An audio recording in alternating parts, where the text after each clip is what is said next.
Hello, hello! Je te souhaite la bienvenue dans le podcast intitulé Revenir en France. Si tu es expatrié, français ou étranger, voyageur, PVTiste ou tour du mondiste, tu es au bon endroit. On aborde ici tous les sujets, joyeux et délicats, liés au retour à la maison et à l'installation en France, que ce soit au niveau personnel ou professionnel. Moi, c'est Magali. Et je t'aide à comprendre les enjeux liés à un changement de vie comme celui-ci. Mon souhait, c'est de t'accompagner du mieux possible pour ton installation en France. Je me réjouis de te retrouver par ici pour te partager des anecdotes, des conseils et des témoignages pour que tu puisses à ton tour te préparer. J'espère que notre épisode te plaira. Je t'encourage à le partager à tes amis et à laisser un commentaire.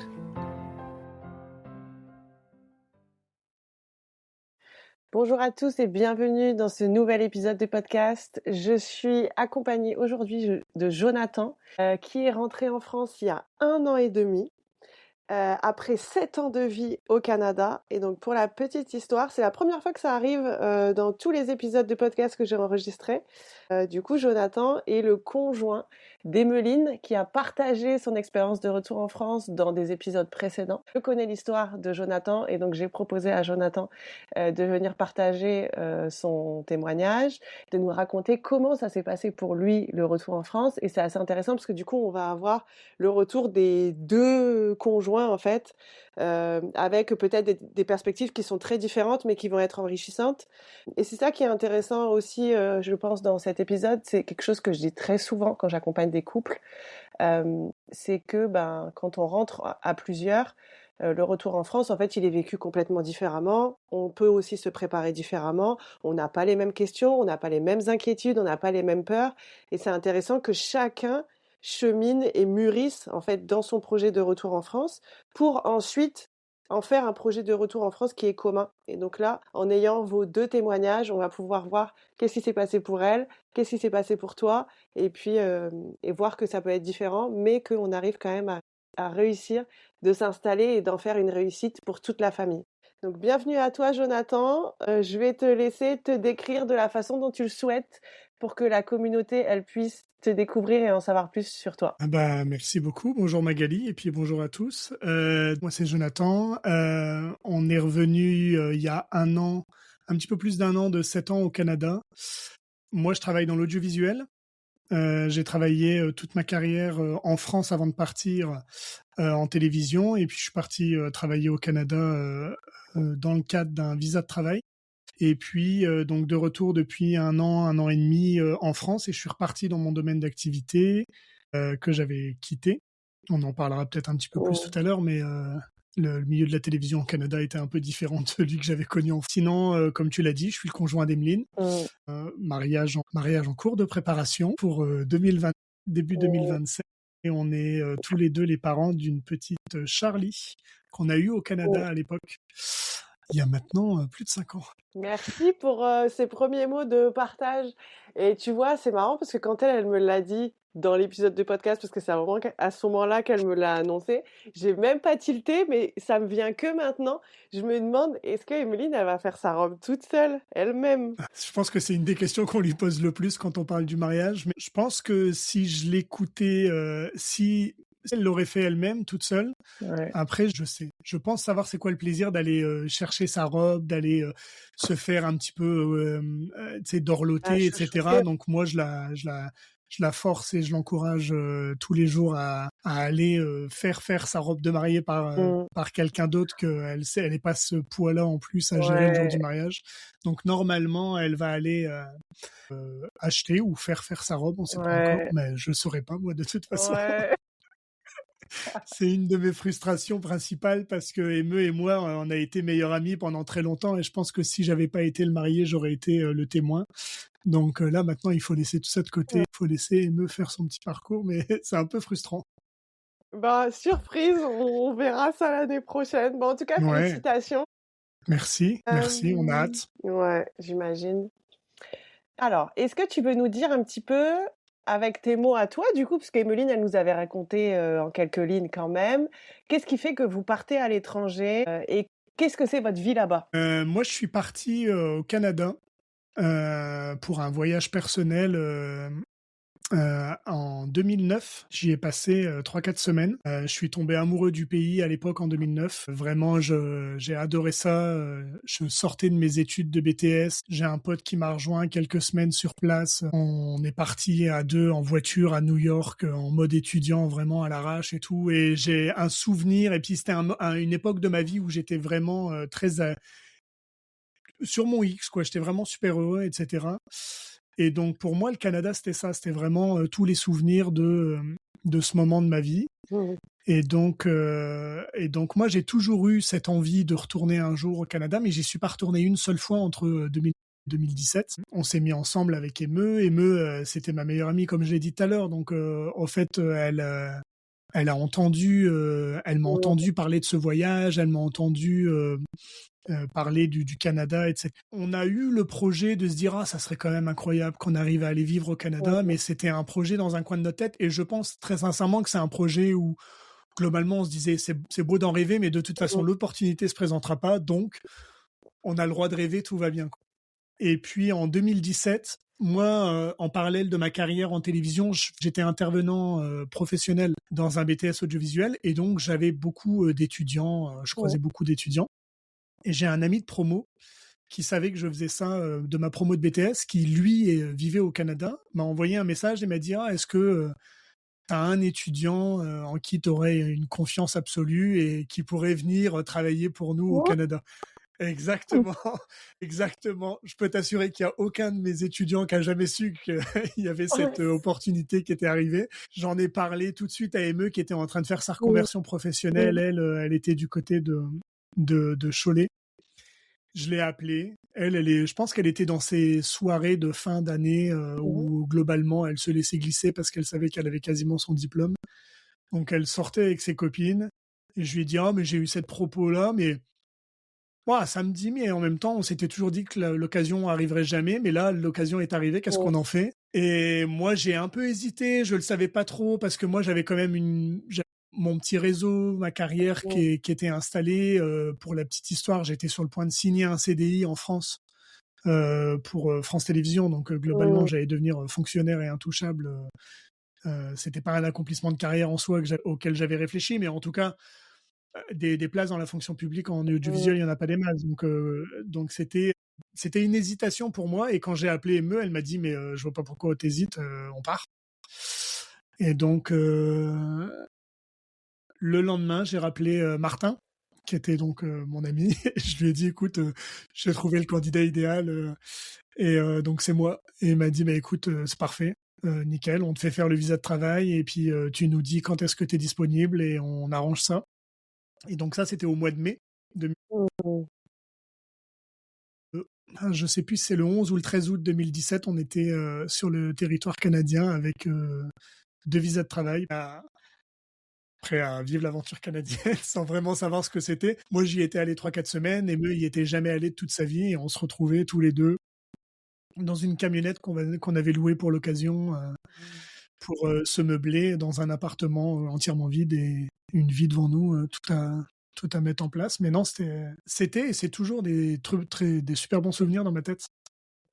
Est-ce que professionnellement, ce que tu as fait au Canada, ça a répondu à tes attentes d'enrichissement ou de développement de carrière ou qu'est-ce que tu aurais envie de dire par rapport à ça, plutôt sur l'aspect pro que tu as pu avoir au Canada, puisque c'est ça qui t'a poussé à y aller? Ouais, alors, quand j'étais en France, je travaillais en télévision. Le niveau d'exigence, mettons dans tous les domaines de l'audiovisuel, le niveau d'exigence de la télévision, en tout cas en 2017, c'était un des niveaux d'exigence les plus hauts. Mon pote qui bossait donc au Canada, lui, bossait pas du tout dans la télévision, il bossait dans les événements corporatifs pour les entreprises, tout ce qui est événementiel et tout.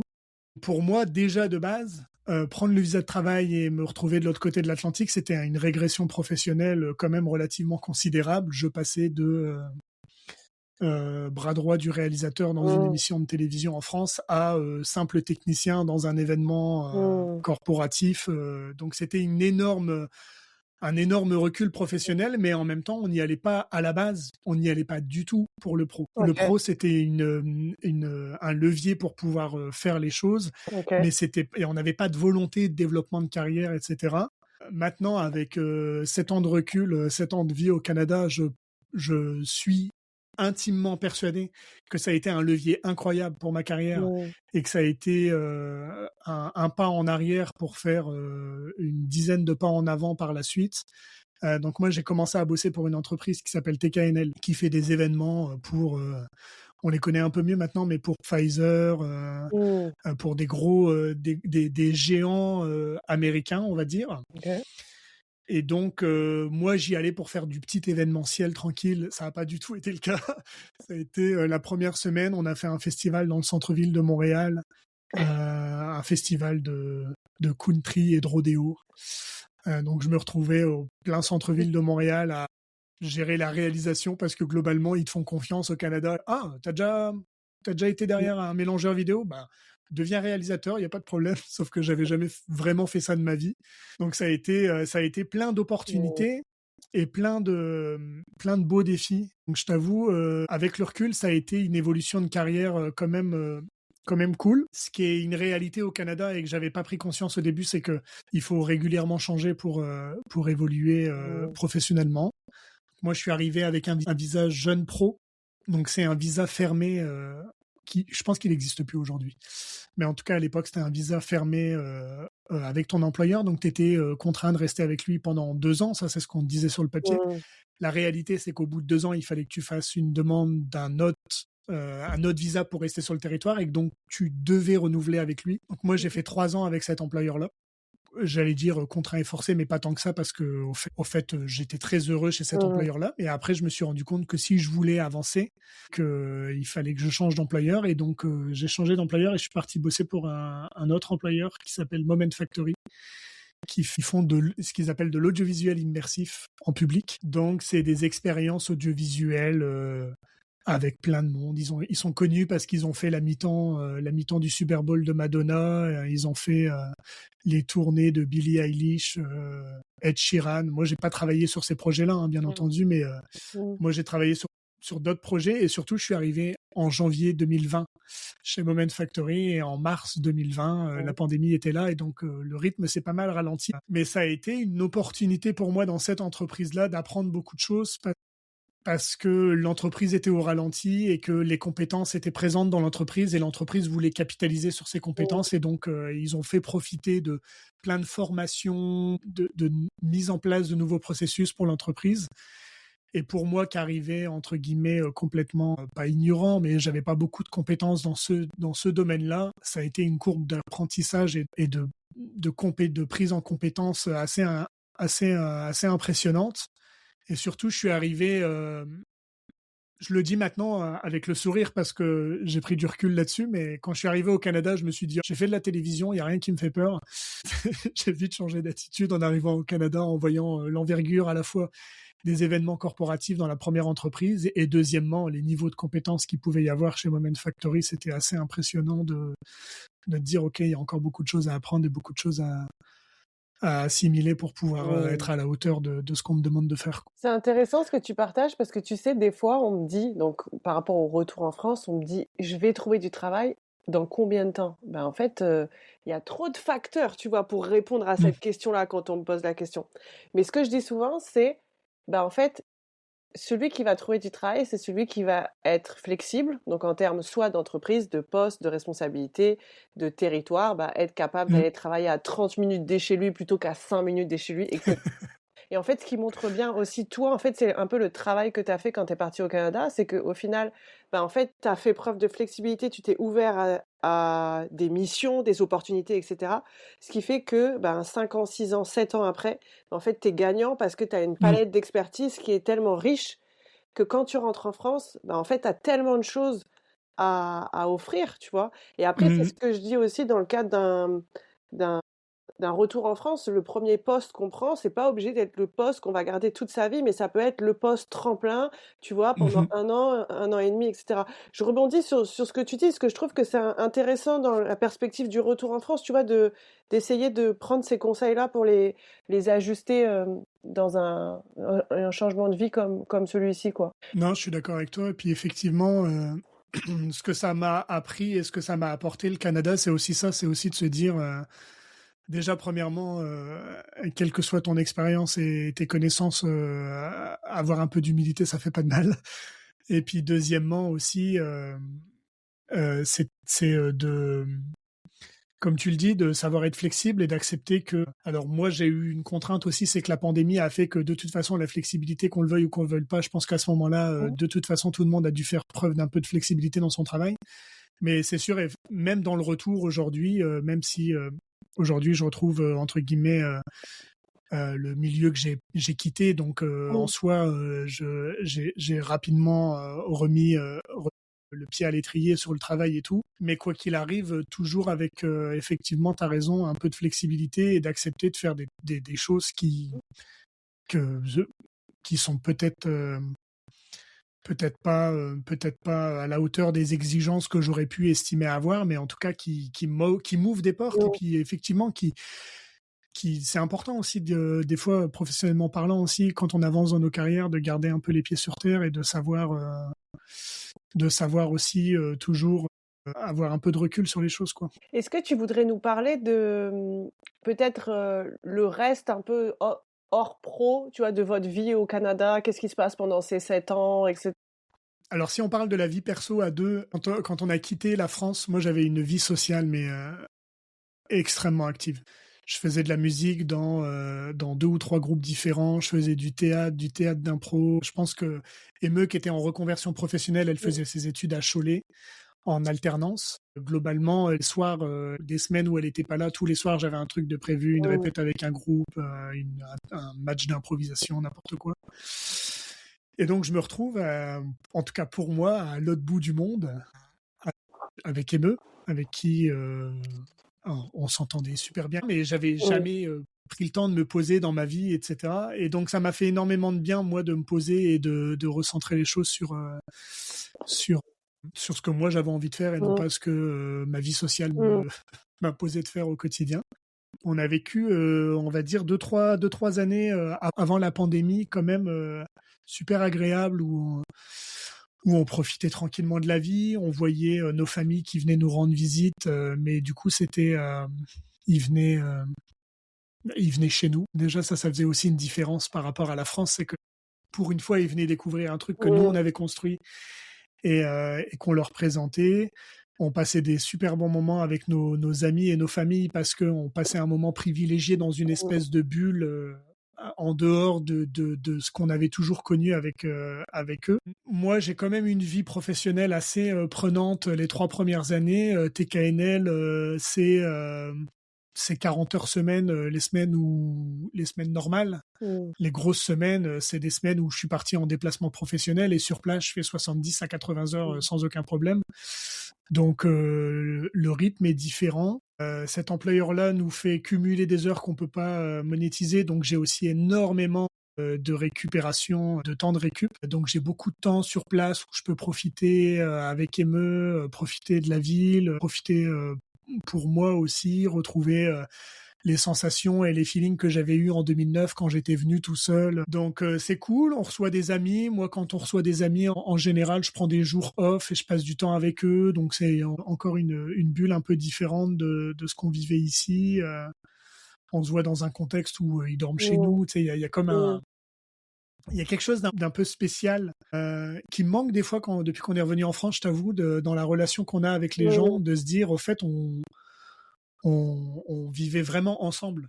Une des principales raisons qui nous a fait revenir, c'est qu'on s'est rendu compte avec Mmh. Emeu à un moment donné Mmh. que notre vie sociale, elle était en France, elle n'était pas au Canada. Qu'au Canada, on avait une vie professionnelle épanouie, Mmh. qu'on avait un bon équilibre vie pro, vie perso. Avec le temps, on avait bien réussi à équilibrer tout ça. Mais qu'en fait, on faisait rien de nos vies, quoi. On n'avait pas vraiment de vie sociale. On a beaucoup compté sur l'étape d'après pour essayer d'améliorer les choses. On est arrivé, on s'est dit, c'est le choc des cultures. Après, on s'est dit, ça va mettre du temps, peut-être quand on aura des Mmh. enfants. Après, on s'est dit, Mmh. ah, c'est la pandémie, c'est normal. Après, on a eu des enfants, ça s'est pas arrangé. Mmh. Et puis, avec le temps aussi, Charlie a grandi. Et puis, Charlie a commencé à nous parler, à nous dire des choses d'enfant. Et je pense que, en tout cas pour moi, l'élément déclencheur, c'est que un week-end, il pleuvait, on est allé dans un centre commercial juste pour passer le temps, entre guillemets. Et Charlie nous a dit, on a quand même énormément de chance de pouvoir passer du temps dans un centre commercial. Et on s'est regardé avec Amy, on s'est dit, mais qu'est-ce que c'est que ce truc? Qu'est-ce que c'est que c'est complètement fou, en fait. Pour elle, l'apogée de sa semaine, c'était d'aller faire un tour dans un centre commercial. On s'est dit, mais pendant ce temps-là, il y a des potes qui se marient, il y a les fêtes de famille, les anniversaires, les Noëls, tout ça qui se passe. Et nous, on n'est pas avec les gens qu'on aime pour le partager. Et puis, on a eu de la difficulté à se créer une vie sociale au Canada. Ça a été vraiment complexe. Et comme je t'ai dit, moi, avant de partir au Canada, j'avais une vie sociale. J'avais plein d'amis, etc. On en est venu à se poser la question, est-ce que ça venait de nous ou pas? Et puis voilà, quoi, ça a été l'élément déclencheur un peu du retour. Ouais. Mais du coup, c'est une question que je vais pas poser à Emeline, mais on peut l'aborder ensemble. C'est, toi, t'as pas réussi, par exemple, à retrouver les activités que tu avais en France, la musique, le théâtre et tout. T'as pas réussi à te remettre dans des trucs comme ça? Ça s'est pas fait? Alors, les 3 premières années, ça a été compliqué avec les heures que je faisais. Il y a une réalité, je le pense en même temps que je le dis, mais j'ai refait du théâtre d'impro. En fait, le théâtre d'improvisation, ça a été inventé au Québec. Donc, globalement, j'étais sur la terre natale du théâtre d'impro. J'étais tout excité de pouvoir faire du théâtre d'impro avec des Québécois. C'était pour moi le climax, entre guillemets, c'était le haut niveau du théâtre d'impro vient du Québec. On recevait, quand je faisais du théâtre d'impro en France, on recevait une fois par an une ligue du Québec. C'était une soirée incroyable. À chaque fois, on avait des fous rires. Mais c'était vraiment... pour moi, j'allais au Québec, j'allais redécouvrir le théâtre d'impro. Et en fait, en arrivant au Québec, je me suis rendu compte d'un truc, c'est que on n'a pas la même vie associative en France qu'au Québec. C'est-à-dire que nous, en France, moi, j'ai toujours été membre du bureau, président, trésorier, bénévole. En fait, quand tu fais partie d'une association en France, les gens s'impliquent aussi personnellement à côté. Je dirais pas à tout le monde, mais en tout cas, il y a une grande majorité des gens dans la vie associative qui vont donner un coup de main. On fait un spectacle, on va mettre des chaises, tout le monde va donner un coup de main. Au Québec, tu payes ta cotisation super cher, mais en échange, il n'y a rien à faire, quoi. Tu viens, tu fais ton truc et tu repars. Et du coup, il n'y a pas toute la vie sociale qui se crée dans les moments où on fait autre chose que de l'impro, où on fait de la trésorerie, on fait des réunions de bureau, on installe les chaises pour le spectacle, tout ça. Tous ces moments-là qui créent du lien, entre guillemets, ils existent. En tout cas, ils n'existent pas naturellement au Québec. Et du coup, c'est à toi de devenir proactif pour créer des choses qui, en plus de ça, ne font pas partie de la manière de vivre des Canadiens et peut-être des Nord-Américains en général. Donc, en fait, moi, je me suis retrouvé oui, j'ai refait du théâtre d'impro dans une ligue où, globalement, tous les mardis soirs, on répétait 1h30 ensemble et après, on rentrait chez soi. Je pense qu'on est allé boire un verre une fois, tous ensemble. Donc c'était 17h30, 17h, 18h30 le théâtre. On est allé boire un verre de 18h30 à 19h. Donc autant dire que ça a été... on s'enfile notre verre et on rentre chez nous. Et je pense que j'ai jamais vraiment su ce que les autres faisaient. Leur vie professionnelle, qu'est-ce qu'ils faisaient à côté. Parce qu'en fait, on venait, on faisait le cours et on repartait. Et donc le lien se crée pas vraiment. Et donc avec le temps, on s'est un peu rendu compte que les référentiels d'amitié et de lien qu'on crée n'étaient pas les mêmes que les attentes que les Québécois et les Canadiens ont globalement d'une vie sociale. Et donc, on a plus ou moins compris que de toute façon, ça, c'était pas nous l'enjeu, que c'était plus le choc des deux cultures et le fait que ces deux cultures-là, elles se rencontrent rarement. En tout cas, dans la manière de voir les choses, un des meilleurs exemples que je donne en général quand j'essaye de parler de ça, dans toutes les boîtes que j'ai fait au Québec, j'ai travaillé pour 3 entreprises différentes et à chaque fois, il y a un gars qui s'appelait Max qui m'a suivi dans les 3 entreprises. Donc on s'est suivi chez TKNL, il était directeur technique. Chez Moment Factory, il était directeur technique. C'est lui qui m'a fait venir chez eux. Et ensuite, moi, je suis parti m'occuper d'un studio pour une banque. Et quand je suis parti, je l'ai recruté pour qu'il me remplace. Donc on s'est vraiment suivi et tout. On avait une relation professionnelle. On était collègues et de temps en temps, on se faisait un sac à 7. Je pense que l'endroit où on a vécu le plus de moments extra-professionnels, c'était chez TKNL parce qu'on était en déplacement et on allait boire des verres le soir en équipe, quoi. Et quand je l'ai fait rentrer à la banque, et que on a eu un petit temps ensemble pour que je le forme et faire la passation, que il est venu dans mon équipe et que mon boss l'a présenté à l'équipe. Il a dit, ah voilà, donc c'est Max qui va remplacer Jonathan. Et Max a dit, oui, Jonathan, c'est un de mes meilleurs potes, on se connaît depuis plus de 7 ans et tout. Et je me suis dit, ok, le référentiel est vraiment pas le bon. Tu vois, mon meilleur pote ici, je suis encore allé manger chez lui cette semaine, on fait des bouffes ensemble, on se voit, etc. Le référentiel qu'il avait lui, je suis allé une fois chez lui, c'était pour une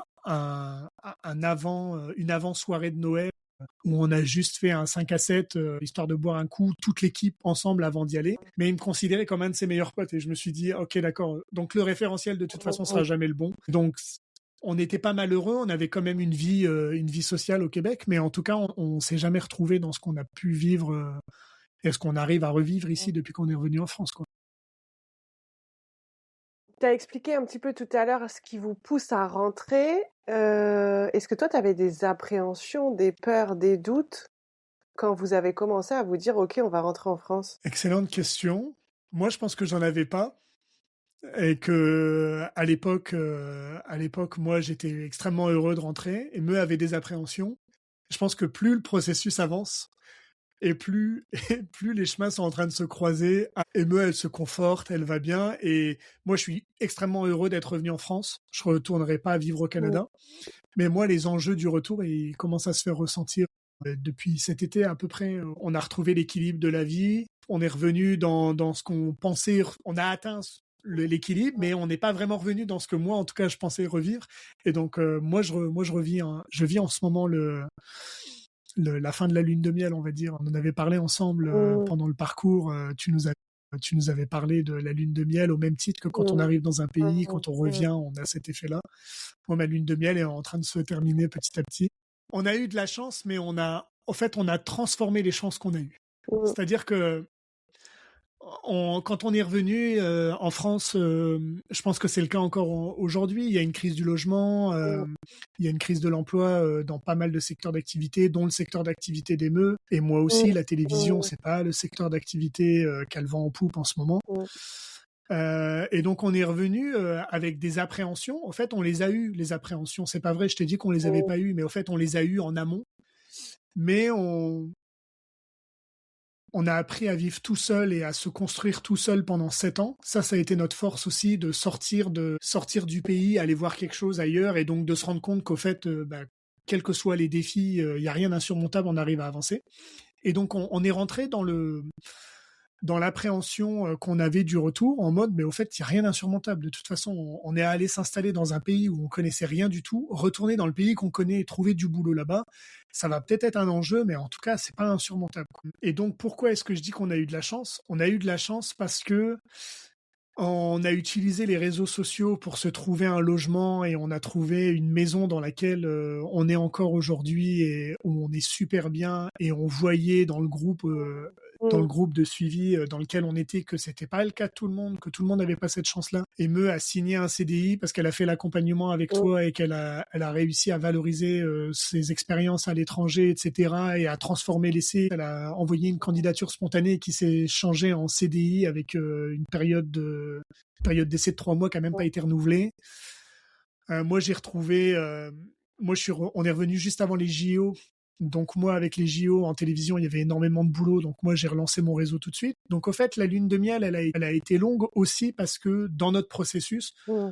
on a eu des momentum, on a eu des chances Mmh. sur lesquelles on a réussi à capitaliser et sur lesquelles on a surfé au fait pendant longtemps. Et là, maintenant qu'on a bien surfé, que la vague Mmh. était super bonne, là, on arrive sur la plage, il faut retourner dans l'eau et c'est là où moi en ce moment, la fin de la lune de miel, elle est là. Et du Mmh. coup, il faut un petit peu plus taffer et tout. Mais c'est pas insurmontable. Encore une fois, Ouais. comme je l'ai dit il y a 5 minutes, on s'est rendu compte qu'à l'étranger, on arrivait à se gérer et à tout faire tout seul, etc. On Mmh. a géré deux déménagements internationaux. Je pense que changement de boulot tous les 2 ans pendant 7 ans au Canada, retour en France. Je pense qu'on a plus de ressources que ce qu'on pouvait l'imaginer. Tu vois, là, tu dis que tu sens que la lune de miel, elle est en train de se terminer. Ce serait quoi pour toi les déclencheurs, soit des signes, soit des choses peut-être que tu ressens qui te font dire que c'est la fin de ta lune de miel? Est-ce que tu saurais dire? Quand on est revenu, donc moi j'étais intermittent du spectacle Mmh. quand j'ai quitté la France en 2017. Et quand on est revenu, avec les JO et tout, je me suis dit que de toute façon il y aurait du boulot en tant qu'intermittent, donc je suis revenu en tant qu'intermittent. Et donc j'ai retrouvé ma vie d'intermittent qui était relativement confortable, on va pas se mentir.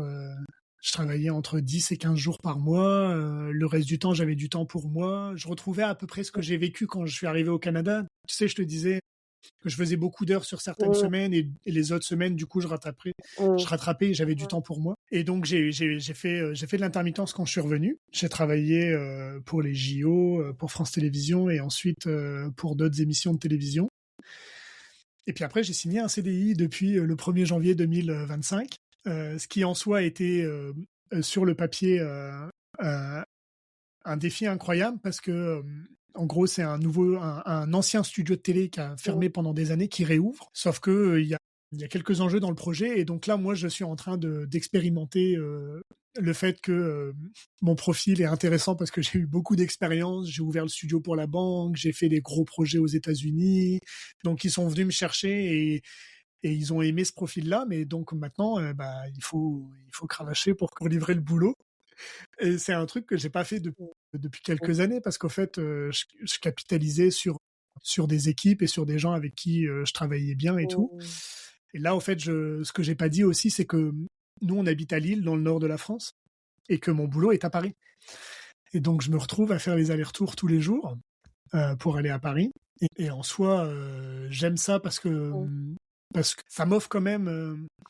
Moi, je sais, professionnellement parlant, j'ai besoin d'un équilibre entre vie pro et vie perso. Et que mon équilibre aujourd'hui, je le fais en ayant 2 fois 1 heure, 1 h 20 de TGV Mmh. pendant lequel je peux me poser et faire des trucs pour moi.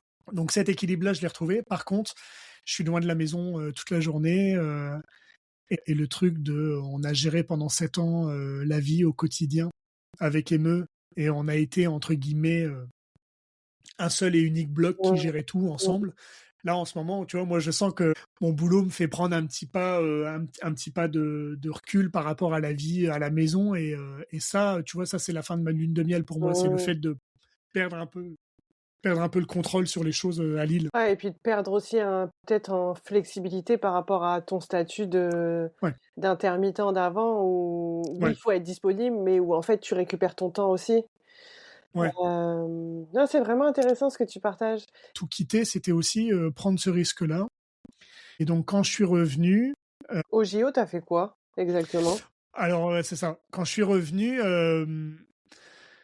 en fait, le milieu de la télévision a un peu stagné pendant les années où je suis parti. Et moi, je travaillais, on va dire 60% du temps, je travaillais pour France Télévisions et 40% je travaillais pour le privé, pour AMP Visual, qui est un prestataire qui fait des émissions pour toutes les chaînes publiques.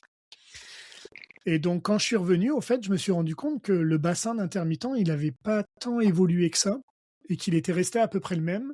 Et que comme la majorité des jeunes qui font des BTS audiovisuels maintenant, ils le font pour devenir influenceurs plus que pour travailler dans la télé, il n'y a pas eu tant de renouveau que ça. Donc en fait, je me suis rendu compte que revenir en France, ben, j'avais pas perdu tant que ça ma place. Mmh. Et qu'au contraire, en ce moment, il y a une petite, en tout cas sur Paris, peut-être un petit peu moins à Lille, mais en tout cas sur Paris, il y a une petite pénurie sur certains postes, dont le poste que j'ai fait pendant les JO, qui s'appelle chef d'équipement, où là, pour le coup, tu es en charge Mmh. de tous les équipements qui vont servir à faire le direct. OK. Et donc moi, j'étais chef d'équipement sur la partie trafic. C'est très technique ce que je raconte, hein. Mmh. Globalement, pour la faire très courte, Mmh. pour les Jeux Olympiques, tu as plein de centres, plein d'endroits où sont captées les différentes épreuves. Et tout ça est géré par un organisme qui fait que ça au quotidien. Il s'appelle OBS. Il ne gère que les Jeux Mmh. Olympiques toute l'année. Donc ils font tous les 2 ans, soit les JO d'hiver, soit les JO d'été. Ouais. Et ça, ensuite, OBS met à disposition ces signaux pour tous les diffuseurs. Et OK. moi, j'étais à l'endroit chez France Télévisions où on reçoit les signaux et des signaux aussi qu'on crée nous-mêmes Mmh. spécialement pour France Télévisions qu'on appelle des signaux privatifs. Et donc, j'étais en charge de cette espèce de Mmh. point névralgique dans lequel arrivent tous les signaux et qu'on redistribue ensuite aux différentes régies qui vont gérer les départs antennes de France 2, France 3, Internet, etc. Et donc, j'étais en charge de coordonner tout ça. Ce que ça m'a offert, c'est qu'au fait, une fois que c'est mis en place, c'est un dispositif qui ronronne, mais c'est surtout un dispositif que tout le monde veut voir, parce que c'est un peu le point névralgique. Et donc, moi, j'avais juste à rester assis dans ma chaise, et j'ai vu tous mes anciens collègues de 7 ans auparavant passer et dire « Ah, mais t'es revenu en France ah, mais attends, mais la semaine prochaine ou dans début septembre, on fait une émission. Je te mets sur la liste, tu vas bosser avec moi. » Et donc, au fait, tu vois, c'est pour ça que je te dis, on a de la chance. On a quand même de la chance, mais on arrive à la transformer, entre guillemets. C'est que en restant assis à travailler pendant les JO, je me suis fait mon carnet d'adresses et mon carnet de boulot pour de septembre à décembre. Et c'est pour ça que ma lune de miel était quand même relativement facile à vivre. Et est-ce que c'est grâce, entre guillemets, à tout ce que tu as vécu pendant les JO, les contacts pendant les JO et tout, que tu as réussi à trouver le job pour lequel tu travailles aujourd'hui ou pas du tout? Non, pas du tout. Ok. Non, pas du tout. En fait, moi, j'ai fait mes études avec... on était un binôme avec un de mes meilleurs potes qui s'appelle Boris. Et Boris a été approché pour ce poste, en fait. Sauf que Boris est employé chez France Télévisions, il est très heureux. Et on a demandé à Boris qui il avait en tête. Et Boris, il a dit, mais moi j'en ai un, mais il habite à Lille, donc oubliez-le, quoi. Et moi, j'ai dit à Boris, oubliez-moi, effectivement. Je viens de rentrer de 7 ans à l'étranger, c'est pas pour aller vivre à Paris ou pour faire les allers-retours sur la journée. Il était hors de question de parler de ça. Et c'est Eme qui m'a motivé. C'est Eme qui m'a dit, ah, franchement, va juste voir, tu passes un entretien avec eux, puis si ça te plaît pas, au moins, tu le rayes de ta carte et puis on n'en parle plus, quoi. Elle a dû te dire ça parce que elle avait fait ses propres entretiens avant. Elle avait eu des super bonnes surprises et elle s'est dit, ok, c'est pour lui maintenant. Exact. Et donc, c'est exactement ça qui s'est passé. Je bossais sur une émission à Paris qui était enregistrée de 17 à 19 heures. Que j'avais mes matinées et donc j'ai profité d'une matinée pour aller donc chez Radio France, mon nouvel employeur, pour voir à quoi ça ressemblait, qu'est-ce que c'était comme projet. J'ai vu l'envergure du projet qui était un projet mais ordinaire, franchement, je peux pas le dire autrement. Et puis je me suis dit bon ok, pourquoi pas et tout, mais en même temps, je me suis dit j'ai quand même mon équilibre de vie de famille à préserver. J'ai été clair, j'ai joué carte sur table avec eux. Je leur ai dit mais moi en fait, j'habite à Lille et je veux pas bouger de Lille et je veux pas changer ces conditions-là. Et ils m'ont dit, mais nous, on n'a pas d'enjeu avec ça. Tant que toi, tu es à l'aise avec le fait de faire les allers-retours, nous, on peut pas t'obliger, on peut pas te forcer à vivre à Paris. Un mois plus tard, je démarrais ma carrière chez Radio France. Bon, déjà, félicitations pour le retour et le travail pendant les JO parce que voilà, on sait commencer de trouver du travail avant de rentrer dans une perspective de JO où tout va très vite, où il faut vite se positionner, etc. Et puis, félicitations pour le nouveau travail aussi. Ça fait 1 an maintenant. Ouais. C'est trop bien. Ouais. Dis-nous peut-être, c'est un sujet qui a été abordé par Anna dans un autre épisode de podcast parce qu'elle vit à Lyon et elle travaille à Paris. Dis-nous ce que c'est pour toi, qu'est-ce que ça représente pour toi de vivre à Lille, d'aller à Paris tous les jours? Combien de temps ça te prend? Comment tu t'organises? Qu'est-ce qui se passe concrètement? Quand je donne les chiffres bruts comme ça fait un peu peur aux gens, mais c'est 5 heures de transport par jour. C'est 2h30 le matin, 2h30 le soir. Les journées où on a un truc qui se passe dans le studio et où il faut être présent de 8h à 19h, c'est des journées où je pars le matin à 5h et où je rentre le soir à 22-23h. Après, comme je l'ai dit tout à l'heure, en fait, pour moi, c'est aussi... moi, je m'interdis pour l'instant parce que je le peux sur les projets sur lesquels on travaille. J'ai pas tant besoin de ça, donc je m'interdis de travailler dans le TGV. Donc le TGV, pour moi, c'est le moment de rattraper tout mon retard sur les séries, les films que j'ai pas vus, lire un bouquin. Tu vois, j'ai du temps pour moi, en fait. Je t'avoue qu'aujourd'hui, le plus difficile pour moi, c'est peut-être de gérer ma frustration personnelle vis-à-vis d'Emeu, qui gère Charlie au quotidien à la maison, et qui, moi, suis dans le TGV en train de regarder des films et des séries. Je me sens vraiment très mal à l'aise vis-à-vis de ça.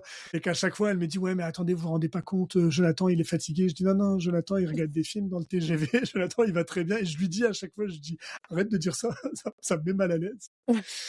Mais donc, non, moi, je m'interdis de travailler dans le TGV. J'essaye de favoriser le télétravail quand je le peux, ce qui est un petit peu plus compliqué quand on gère un studio de télévision. J'arrive quand même à le faire. Sur le papier, j'étais supposé faire au moins 2 jours de télétravail. Dans la réalité des choses, il y a des semaines, ça marche. Il y a des semaines, ça marche pas du tout. Donc ça, je t'avoue, dans la conciliation de vivre à Lille et de travailler à Paris, ça, c'est un peu plus compliqué parce que tu peux pas t'organiser à la dernière minute de dire Ah, vous avez besoin de moi au bureau? Bah, je fais l'aller-retour, Mmh. j'arrive. Non, il me Mmh. faut 2 heures et demie pour aller au bureau, donc il faut l'organiser en amont. Mais sinon, écoute, ça se fait quand même bien. Je pensais, il y a beaucoup de gens qui me disaient que la fatigue allait, s'accumuler et cetera. Au final, moi, je le vis vraiment bien et tout. Comme je te dis, j'essaye de prendre du temps, et de garder ce temps-là pour moi, Mmh.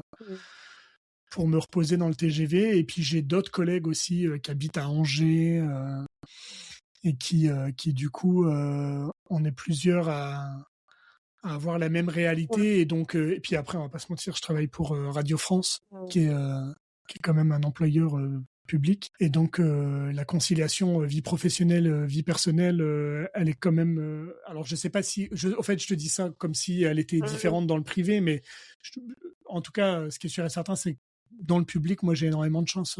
Si un jour ma fille est malade et que Mmh. je dis, si j'ai un événement dans le studio, ça va être compliqué, mais si je dis, écoutez, aujourd'hui j'avais des réunions, je vais tout prendre en distanciel, Mmh. il n'y a aucun enjeu de ce côté-là, quoi. Merci pour ton partage parce que c'est des sujets qui sont pas faciles, mais d'un autre côté, c'est aussi, enfin, il y a plein de gens qui se posent les mêmes questions de, ben, en fait, moi, j'ai pas envie de vivre à Paris, mais je suis dans la réalité Ouais, des faits. Les opportunités pro, elles sont à Paris quand même, donc, oui, ben, oui. donc c'est bien de voir que c'est possible, que ça peut être possible pour quelques années, peut-être pas pour toute la vie, mais voilà, il y a des ajustements à faire, mais il y a des solutions. Ce qui est sûr, c'est que des fois, je parle avec mes collègues, des fois, je mets moins de temps que certains de mes collègues qui habitent en banlieue parisienne pour venir au boulot. Ça, c'est aussi une réalité. Alors, je Mmh, t'avoue que je me console sur le fait que je suis assis dans le TGV. Tu mmh, sais, c'est le trajet est pas si fatigant que ça. Je suis pas à mmh, 2 heures et demie de mmh. voiture, quoi. Oui, et après, en vrai, j'imagine que 2 heures et demie, c'est vraiment 2 heures et demie de porte à porte. Donc, tu pars de Porte à chez porte. toi, tu conduis jusqu'à la gare de Lille, et après, le métro, quand tu arrives Mm. à Paris, pour aller jusqu'à ton bureau, quoi. Ouais, exact. Non, c'est vraiment porte à porte, effectivement. C'est un trajet complet. Ouais, donc des grosses journées quand même. Mais en tout cas, merci pour ton partage. On va revenir sur le moment où vous êtes rentré en France, sur un sujet qui me paraît quand même être important et je suis toujours très admirative des personnes qui font comme ça, qui n'ont pas toujours le choix, mais qui arrivent à le faire. Tu sais, vous êtes rentré en décalé avec Emmeline. Oui. Emmeline, elle est rentrée avec Charlie, toute seule Ah, au début, et toi, t'es rentrée en décalé. Est-ce que tu te oui. souviens un petit peu de comment toi, t'as réussi à gérer ça, le fait d'être tout seul au Canada, de les savoir en France déjà, et puis voilà, d'avoir un petit peu le cul entre deux chaises, entre guillemets, si je peux dire ça, pendant ces Ouais. quelques semaines. Ouais. Alors, je t'avoue, encore une fois, moi, j'ai toujours été plus mal à l'aise vis-à-vis de laisser Eme seul avec Charlie gérer la parentalité solo que de moi vivre tout seul de l'autre côté au Canada.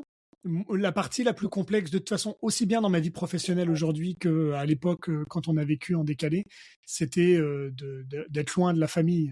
Mmh. En plus, c'était encore plus compliqué à l'époque au Canada parce qu'il y a le décalage horaire, du coup, il y a des informations que t'as pas, et puis après, forcément, il y a certaines infos sur lesquelles après on temporise parce qu'on se dit bon, il y a 6 heures de décalage, donc de toute Mmh. façon, on peut pas communiquer pendant 6 heures. Et Mmh. puis au bout de 6 heures, on se dit bon, est-ce que ça vaut vraiment le coup de communiquer là-dessus? Non, on le laisse tomber. Et puis au final, quand j'essayais de rentrer quand même de temps en temps, j'ai fait 2 allers-retours, je pense, sur les 2 ou 3 mois. Ouais, OK. j'ai fait 2 allers-retours, juste un pour la fête des pères. Alors le premier pour accompagner Eme et Charlie, je Ouais. les ai pas laissés rentrer toutes seules. Je suis rentré une semaine avec eux. Et puis après, pour la fête des pères aussi, je suis revenu pour passer un peu de temps avec elle. Mais non, écoute, ça a été. En fait, je t'avoue, si je peux donner un conseil aux gens, c'est plus de pas hésiter à communiquer et de pas avoir peur de communiquer malgré la distance. Parce qu'au fait, on est loin et du coup, on garde un peu les choses pour soi en se disant de toute façon, l'autre peut pas avoir de levier, mais des fois, juste parler et tout, ça fait du bien. Je sais que nous, des fois, on l'a pas fait et on l'a découvert un peu plus tard en Mmh. discutant ensemble et on s'est rendu compte avec le recul. De toute façon, avec le recul, c'est toujours plus facile d'avoir un avis sur les choses, mais on s'est rendu compte avec le recul qu'on aurait mieux fait d'en parler et de se dire les choses. Mais voilà, écoute, sinon, si c'était à refaire, Mmh. moi, il y a 2 raisons pour lesquelles je suis resté plus longtemps. Mmh. En fait, si on remet les choses dans l'ordre, on devait tous les deux partir en juillet. Et me est rentré plus tôt pour un problème de Mmh. santé pour se faire opérer. Je suis pas reparti avec elle pour 2 raisons. Premièrement, parce qu'il fallait que je forme mon remplaçant dans mon nouveau boulot et deuxièmement, parce que, dans le cadre du retour, on a quand même, comme je pense toutes les familles, qui font un déménagement, perdu énormément d'argent et que moi, il y avait une prime annuelle dans mon travail qui tombait et elle tombait si j'étais à l'emploi au 1er juillet.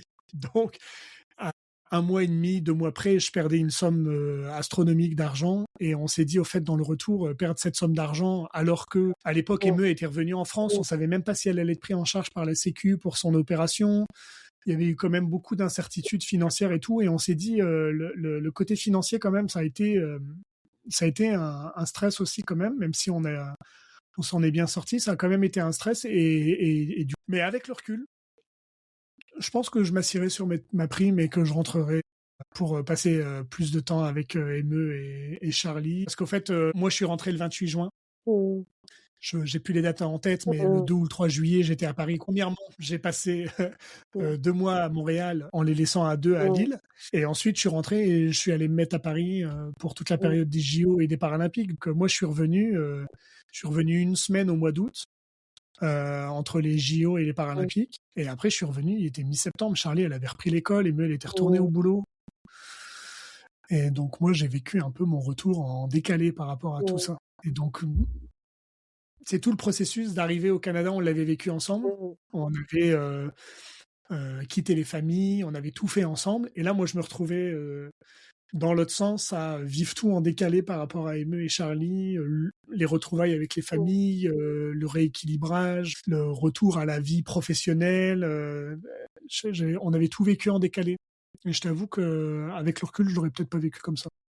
Est-ce que tu penses qu'avec le recul, je pose la question comme ça, tu vois si tu veux répondre ou pas, est-ce que financièrement, ça vous aurait mis en difficulté de ne pas avoir cette prime? Avec le recul, non. Mais à l'époque, il y avait quand même beaucoup d'incertitudes. Tu vois, je t'ai parlé du logement qu'on a eu.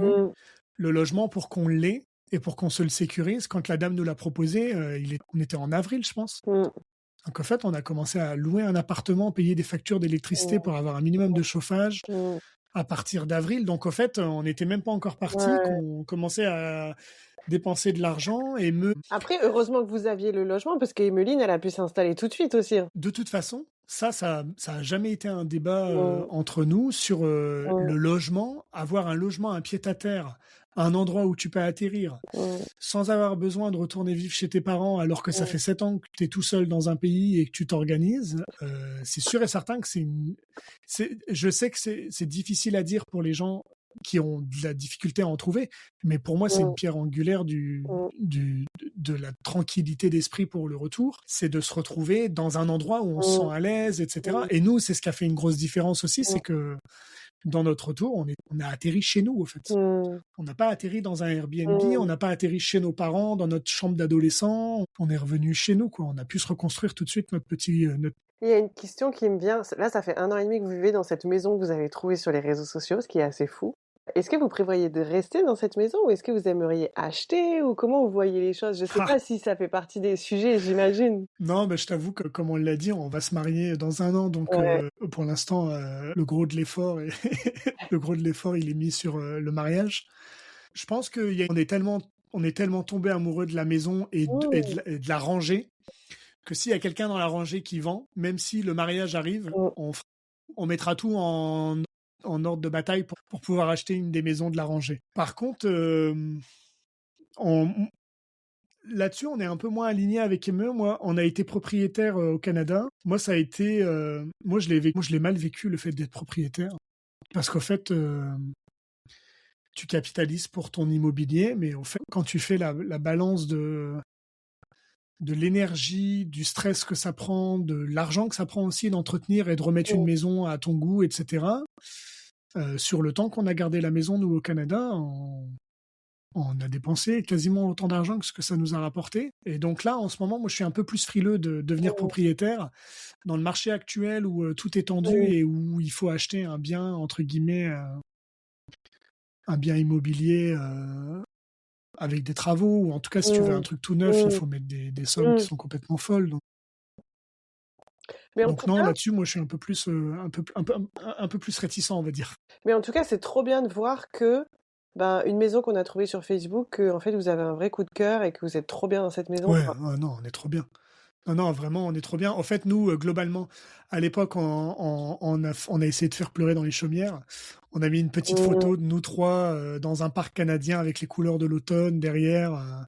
C'était vraiment la photo parfaite. Et on a mis ça sur les pages Facebook de mmh, toutes les villes qui nous intéressaient en disant: ah, on est un jeune couple avec une petite fille, on rentre, notre fille va être scolarisée dans telle école, donc on cherche un petit nid douillet pour que notre retour soit doux. Nos parents veulent bien être garants. Ça aussi, ça faisait une différence que nos mmh. parents veulent bien être garants pour nous. Et en fait, alors on a eu des réponses farfelues. Ouais, On a eu des gens qui j'imagine. nous ont envoyé des logements à 2500 euros par mois. Avec des factures de chauffage estimées à 2 000 euros. Donc on s'est dit, bah, globalement, on mangera pas ce mois-ci. Du coup, on fera juste payer notre loyer. Mais on a eu cette maison où c'est des gens qui ont acheté une maison pour leur oncle plus tard Mmh, et qui cherchaient des locataires. Ils l'ont mis sur le bon coin. Ils ont eu un nombre de demandes incalculable et ils ont dit, au fait, on n'a pas le courage de gérer les demandes. On va plutôt faire plaisir à une famille. Et donc, ils nous ont vu oh, notre annonce et ils sont allés vers nous. C'est pour ça que je te dis, on a quand même de la chance. mmh, C'est quand même important de le savoir et de savoir le reconnaître. On a eu de la chance mmh, là-dessus. Mais du coup, la maison, elle est parfaite, quoi. C'est une mmh, maison, elle est toute neuve. Nos propriétaires sont chauffagistes. Donc, ils ont refait toute mmh, l'isolation. Tout est nickel. Dans cette maison, on se sent mmh. vraiment super à l'aise, quoi. On est content d'y vivre. Merci et bravo d'avoir trouvé cette maison parce que je sais Ouais, à quel point c'est précieux quand on rentre. ouais. Je vois on a beaucoup parlé, on pourrait encore parler longtemps, je pense. On va essayer de clôturer. Quel regard tu portes aujourd'hui, avec le recul, sur ce projet de rentrer en France et de la façon dont toi, tu l'as mené? Je pense qu'il faut rendre à César ce qui appartient à César. Dans le retour en France, moi j'étais en mode un peu freestyle, en mode t'inquiète pas, on va gérer, tout va bien. Et Meu qui était un peu plus, elle a besoin d'être un peu plus rassurée dans la vie. Elle m'a dit mais au fait, moi, j'ai vu sur Facebook, il y a quelqu'un qui fait un accompagnement au retour. Et moi je lui ai dit oh bah, si tu veux qu'on le fasse, on va le faire. Mais pour être sincère avec toi, je suis rentré dans le processus Mmh, en me disant bon, de toute façon, on va savoir le gérer. Et au fait, ce que j'ai découvert, ce que tu nous as fait découvrir plutôt, mmh, c'est tout ce qu'on n'avait pas, tout ce dont on n'avait pas du tout conscience et qui aujourd'hui aussi fait partie de ma fin de lune de miel, à savoir, nous on rentre en France, on pense remettre les pieds dans les mmh, chaussons de il y a 7 ans, et au fait pas tant que ça en fait. Et le fait d'être passé par toi, d'être passé dans un groupe mmh, aussi, tu vois, où on est mmh, plusieurs, où on échange avec les autres. euh, Déjà, ça te permet de te dire que tu es dans la bonne direction. mmh, Ça, c'est déjà une bonne chose, même si ça te permet de te rassurer. Et puis, ça te permet aussi, comme je t'ai dit, de prendre conscience sur... en fait, peut-être que l'équilibre de vie de vos amis et de vos familles que vous aviez quittés, bah, c'est peut-être mmh, plus le même. Il y a peut-être mmh, des choses qui se sont passées pendant 7 ans qui font que les choses ont évolué. Il y a peut-être des choses qui vous manquent aujourd'hui de France, que quand vous allez rentrer, bah, en fait, le manque va peut-être s'évaporer. Il y a peut-être des choses auxquelles vous pensez pas aujourd'hui et qui vont devenir des choses un peu incontournables de votre retour. Et c'était bien aussi de se confronter à cette réalité-là en amont mmh, pour que quand ça arrive, on puisse avoir un peu de recul sur les choses et se dire ah ok, mmh, on en avait parlé avec Magali, effectivement, c'est en train de nous arriver. Et c'est bien d'en avoir conscience plutôt que mmh, de se prendre la vague et de se dire, au fur et à mesure des discussions, de se dire, mais attends, mais ouais, peut-être que c'est ça. Non, là, mmh, on était conscient de tout ce qui se passait. Donc on a quand même pris la vague, mais on l'a mmh, pris avec mmh, un petit peu plus de recul. C'était quand même très agréable. Donc le retour, c'était une excellente chose, le retour pour nous. mmh, Je pense que ça a été une des meilleures décisions qu'on ait pu prendre ces dernières années pour mmh, retrouver un équilibre de vie, une sérénité, etc. Par contre, je pense que si on n'était pas passé par toi, mmh, je pense que la lune de miel aurait peut-être pas eu lieu du tout. Et je pense qu'il y aurait eu des choses qui auraient été beaucoup plus complexes à vivre. Je dis pas du tout ça mmh, pour te faire plaisir, mais la réalité, c'est que on n'a pas vraiment conscience quand on se lance dans un mmh, projet, au même titre que quand on est parti au Canada, on se rendait pas compte de tout ce qu'on allait avoir comme enjeu. Revenir en France, c'est pas juste revenir, mmh, c'est redécouvrir encore un nouveau pays, une nouvelle manière de mmh, faire, etc. Donc non, effectivement, le retour mmh, très positif, mais parce qu'on était bien préparé. mmh. Merci pour le partage. Merci pour toutes ces informations. Est-ce que toi, tu aurais un conseil que tu voudrais donner à des personnes qui vont écouter et qui vont prochainement rentrer? Écoute, j'aurais 2 conseils à donner. Déjà, premièrement, à ceux qui écoutent le podcast parce qu'ils pensent peut-être partir, j'ai envie de dire arrêtez de nous écouter. Passez à autre chose, allez vivre votre aventure à l'étranger et de toute façon vous vivrez ce que nous on est en train de vivre, vous le vivrez à un moment donné s'il faut le vivre, mais vous bloquez pas dans vos envies de partir à l'étranger parce que aujourd'hui nous on est super heureux d'être rentrés, mais on est heureux d'être rentrés et on est revenu avec des bagages, avec plein de choses qu'on a construit à l'étranger. Faut pas juste prendre pour argent comptant ce qu'on dit aujourd'hui du retour, faut aussi considérer tout ce qu'on a vécu là-bas et qui nous a enrichis et qui a fait qu'on est devenu ce qu'on est devenu. Mmh, Ça c'est mon premier conseil aux gens qui écoutent, qui mmh. devraient pas être ici. Et mon deuxième conseil pour ceux qui vont rentrer, écoute, je sais pas s'il y a vraiment de bons conseils. Il faut juste s'écouter, au fait, il faut juste se faire confiance. Et je pense qu'il faut se dire que si on a réussi à aller vivre dans un autre pays, quels que soient les défis, quels que soient les enjeux qu'on identifie et qu'on voit, il faut se remettre dans le même état d'esprit que celui dans lequel dans celui dans lequel on était quand on est parti, parce que si on avait eu conscience de tout ce que ça impliquait d'aller vivre au Canada, on serait jamais allé vivre au Canada. Mmh. Et si on avait conscience de tout ce que ça impliquait de revenir vivre en France, on serait jamais revenu vivre en France. Mais au-delà de ça, on serait pas les personnes qu'on est aujourd'hui si on n'avait pas vécu tout ça. Et je pense c'est la richesse qu'on ressort de tout ça, c'est d'avoir vécu ces moments-là, quelles que soient les difficultés, quel que soit tout ce qu'on a dû vivre. Au fait, ce qui nous a construit, c'est ce qu'on a vécu. Et je pense qu'on aurait été triste en 2017 de se dire ah, ça va être compliqué d'aller au Canada, on va rester en France, je vais prendre mon CDI chez France Télévisions et Mmh. toi, sorti de ton école, on va s'acheter notre maison, on va s'installer. On aurait vécu une vie Mmh. différente, Mmh. mais on n'aurait pas vécu la même vie et je suis sûr et certain en tout cas qu'on s'est bien enrichi en allant vivre notre expérience à Mmh. l'étranger et qu'on s'est aussi enrichi en revenant vivre ici et en ayant le recul nécessaire pour réapprécier aussi tout ce qu'on avait Mmh. quitté et les raisons pour lesquelles on l'avait quitté. Ouais, et puis pour saisir toutes les opportunités qui se sont présentées dans l'après aussi. Oui, En tout cas, ce oui, qui est chouette, c'est de voir que vous avez réussi à suivre, en fait, à vous écouter, à suivre votre instinct et à saisir toutes les opportunités qui se sont présentées chaque moment, tout au long du retour, même dans l'après, et que, en fait, bah, à partir du moment où vous avez décidé de rentrer, tout s'est mis en place, voilà, assez naturellement quand même. Donc, oui. félicitations pour tout ça. Il y a un truc que je crois que je te l'ai jamais dit et je suis même pas certaine que je l'ai dit à Emmeline une fois, mais tu sais, quand on a fait, tu sais, je fais toujours un premier rendez-vous gratuit avant de Ouais. lancer les accompagnements et on avait fait le rendez-vous tous les trois. Et Mhm. ce rendez-vous, il permet de, voilà, on fait connaissance, on se présente et puis on essaye de voir ensemble comment moi je vais pouvoir vous aider. Et tu sais, j'en accompagne beaucoup des couples et des fois, je fais des accompagnements ensemble. Et je vous avais posé une question, j'avais dit, est-ce que vous voulez faire l'accompagnement ensemble ou séparément? Et ta réponse, ça a été, je pense que Emeline, elle va faire l'accompagnement toute seule parce Ah ouais? que, ouais, parce que, parce que en fait, elle va pouvoir vraiment profiter pleinement de l'accompagnement avec toi et être elle-même et avoir cet espace pour être elle-même et pour C'est vrai. grandir et pour réfléchir à ces sujets. Et j'ai trouvé que c'était vraiment trop chouette. Et je le dis parce que je sais que comme bah, j'accompagne souvent des couples, des fois dès le début, j'accompagne des personnes qui sont pas du tout d'accord sur la façon d'être accompagnées, de mener les choses, Mm. etc. Donc c'est un peu challengeant, mais on arrive à trouver des solutions, des options. Donc chaque couple, on va mettre en place quelque chose qui est cohérent pour eux. Mm. Et en fait, toi, dans ta situation, je sais que c'est un budget, tu vois, de faire des accompagnements, etc. Mais j'ai trouvé que tu es la personne qui connaît le mieux Emmeline et tu savais que par rapport à sa personnalité, c'était important qu'elle soit accompagnée seule avec moi pour qu'on ait notre espace et qu'on avance ensemble. Et je Mm. trouvais que c'était trop beau et je voulais le dire, quoi. C'est gentil, merci. Écoute, je pense que tu as mis le doigt aussi sur un truc qui était important du retour, c'est que en fait pendant 7 ans, et nous c'est un des enjeux qu'on vit là en ce moment, c'est que pendant 7 ans on a été le couple d'amis à l'étranger.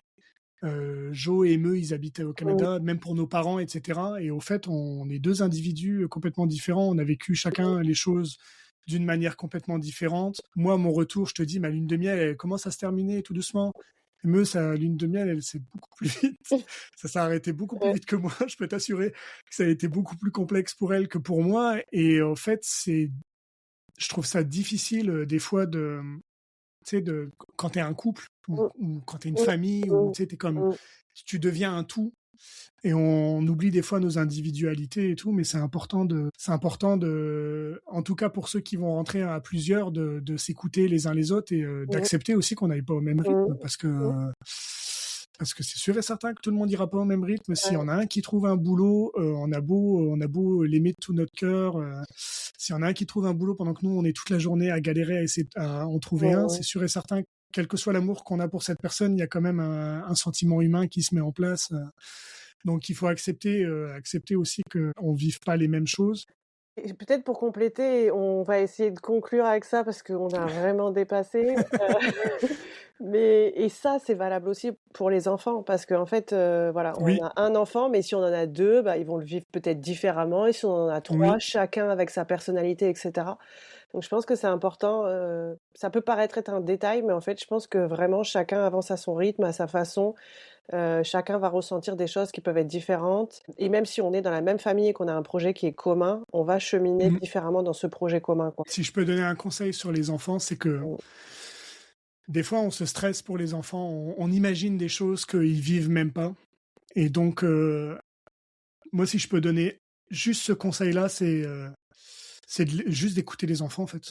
Je pense que Charlie, quand elle avait des enjeux, elle nous en parlait. Quand elle avait des problèmes, une tristesse ou quoi que ce soit, elle nous en parlait.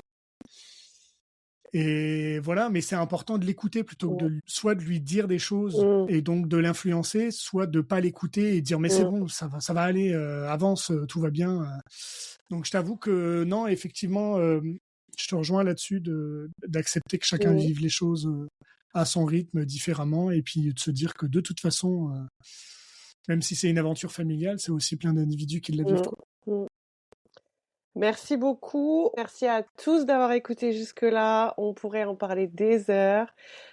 Vous avez toutes les ressources qui sont disponibles sur le site internet si vous voulez, vous avez un projet de retour en France et puis moi je reste disponible si vous voulez être accompagné, que ce soit directement avec moi ou grâce au kit du retour en France qui vous aide à chaque étape de votre projet de retour en France. N'hésitez pas aussi à nous laisser des likes, des commentaires et à partager à vos amis. Et puis vos petits messages pour Jonathan seront toujours très appréciés. Un grand merci et à très bientôt. Et voilà, notre épisode est terminé. Je te remercie d'avoir passé ce moment avec nous. J'espère que ces conseils et ce témoignage te donnent de l'espoir pour à ton tour concrétiser ton projet de venir ou de revenir t'installer en France. J'aimerais maintenant te proposer de rejoindre notre communauté. Tu peux me rejoindre sur Facebook, sur Instagram et sur LinkedIn sous le nom de Voyage, Emploi et Retour en France. Et enfin, si tu as encore des questions, je t'invite à m'écrire un mail et je serai ravie de t'aider à chaque étape de ton retour en France. À bientôt!